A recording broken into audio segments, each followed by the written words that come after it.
Olá, pessoal. A gente está aqui hoje para falar de famílias e casos de uso das instâncias EC2. Como você deve pensar, né? É muito claro isso para todo mundo. Se você adquire um computador, seja ele alugado, seja ele comprado, você deve poder definir que tipo de computador você está adquirindo ou alugando. Então, se você desenvolve determinada atividade, você vai procurar um computador que seja adaptado àquela atividade que você desenvolve. E a gente também sabe que muitas atividades diferentes podem ser desenvolvidas quando a gente fala de tecnologia. Você pode ter aí o seu computador só para gravar vídeos, fazer edição de vídeo, você pode ter um computador que faça cálculos extremamente complexos e que custem muito de desempenho. Você pode ter um computador que troca informação com outros computadores com muita frequência, e isso vai exigir aí uma capacidade de rede maior. Então, a gente tem um espectro muito grande de casos de uso. E esses casos de uso exigem computadores também muito específicos. Na AWS não é diferente. Então, quando você lança uma instância EC2, essa instância ela deve estar adaptada ao seu caso de uso. Vamos ver algumas aqui.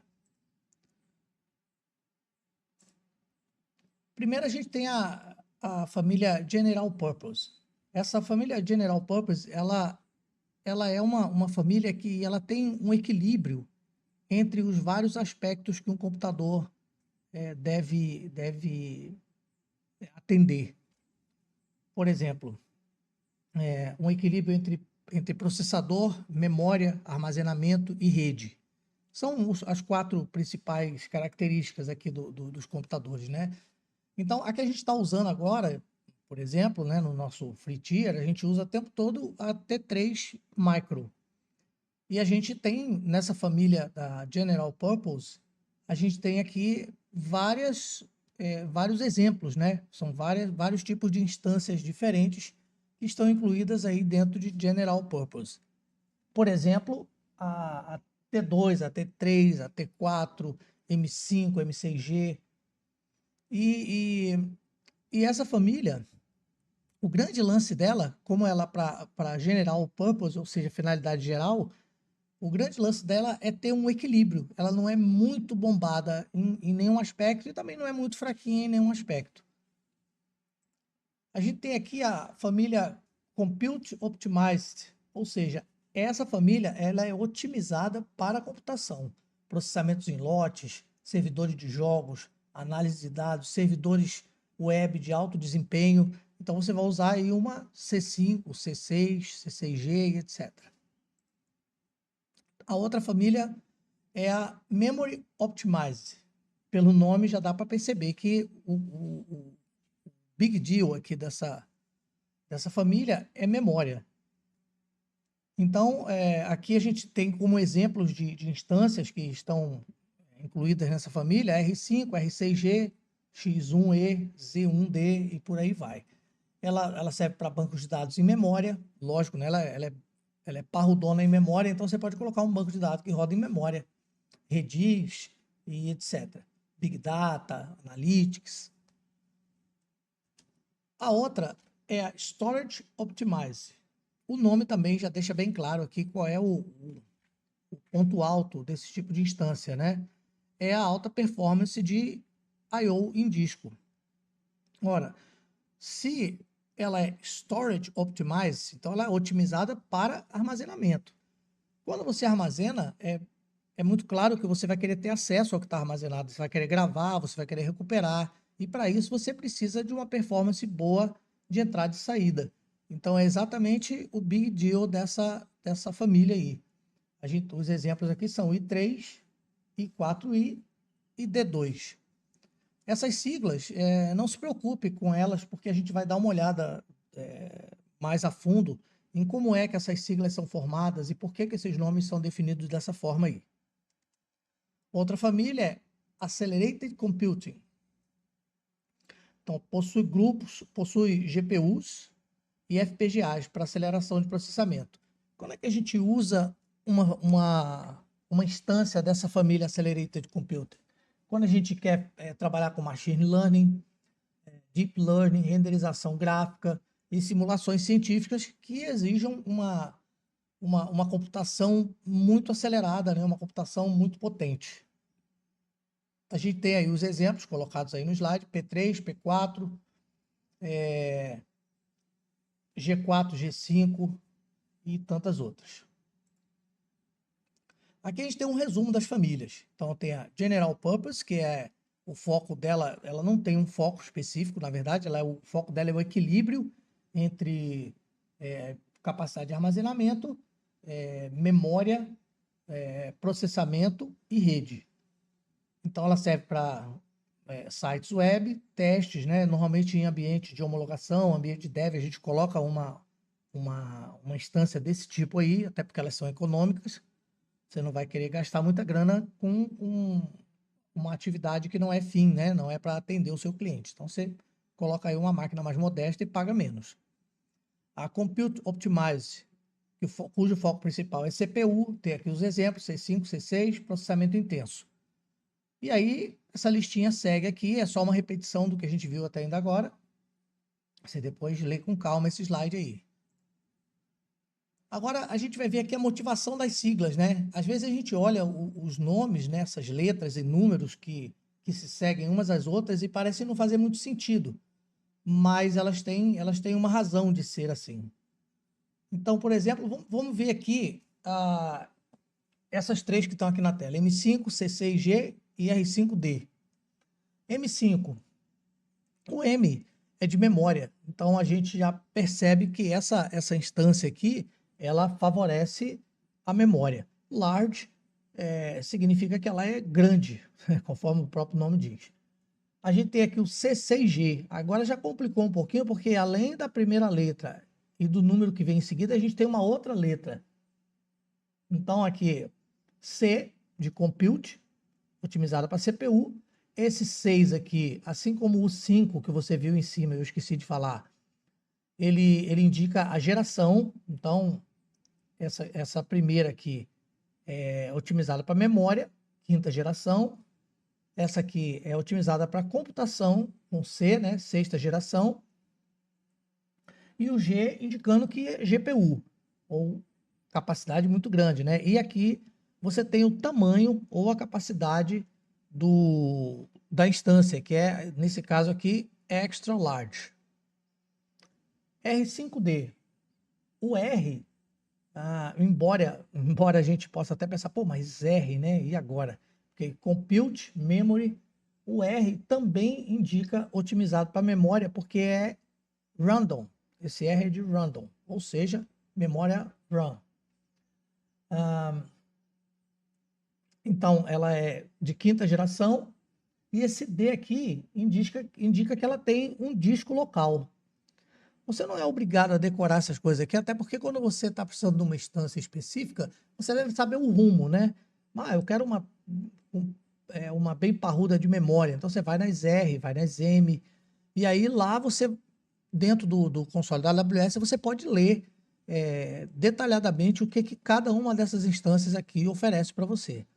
E aqui a gente tem um 2x large, que é 2 extra large, que é o dobro de muito grande, né? O dobro de extra grande.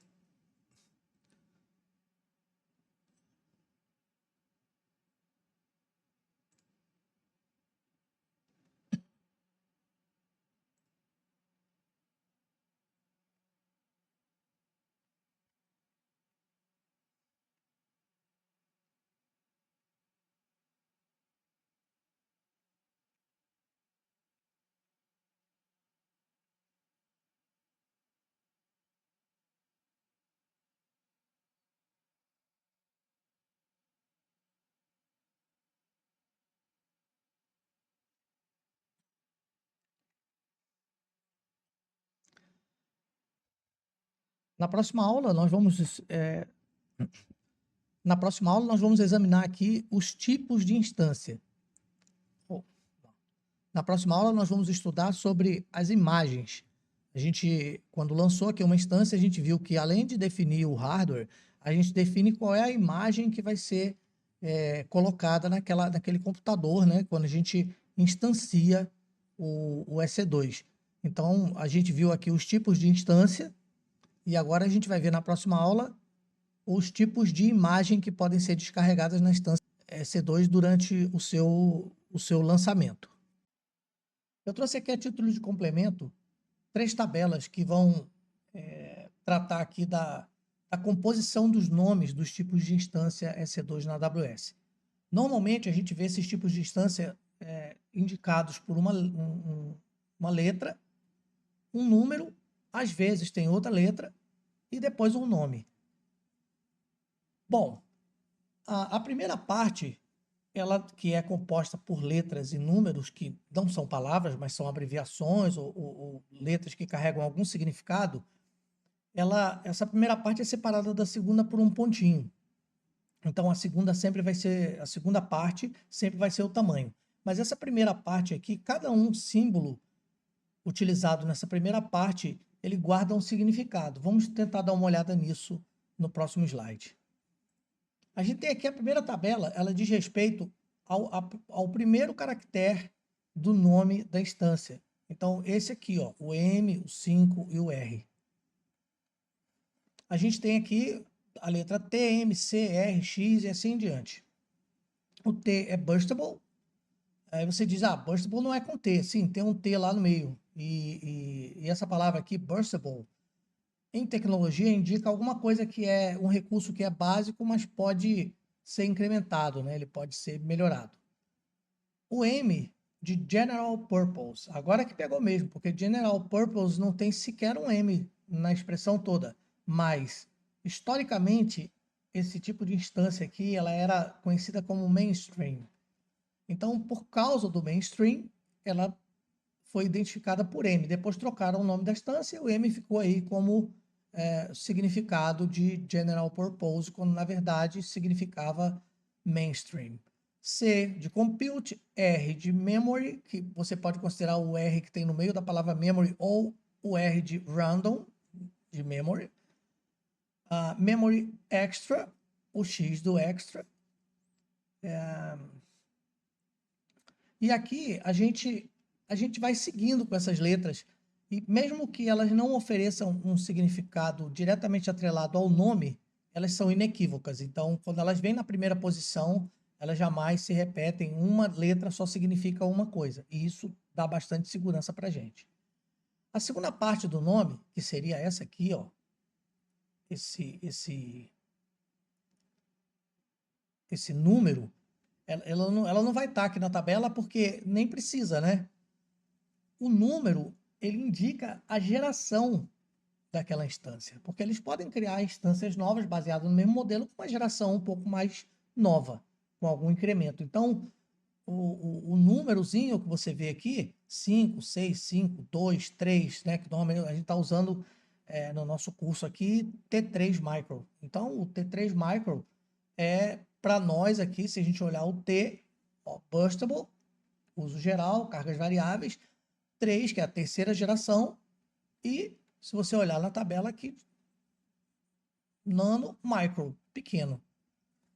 Então, essa segunda tabela aqui, que a gente está apresentando como segunda tabela, porque de fato ela se refere ao segundo caractere da primeira parte do nome da instância, ela é sempre uma letrinha, e a gente vai voltar aqui no slide para você ver, ó, G ou D, aqui não tem nenhuma, pode ser que não tenha nenhuma, mas quando tem, aparece aqui depois da geração, ela indica alguma variante, né? Algum recurso extra ou um recurso que mereça ser identificado aqui pelo nome da instância. Então, A de AMD, D, provavelmente o D é de disk, o I de Intel Processor, por aí vai.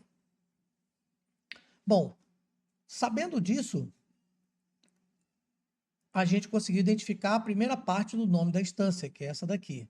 Agora, a segunda parte, a que vem depois do pontinho, ela também é muito clara, né? Muito pequeno, médio, grande, extra grande e por aí vai.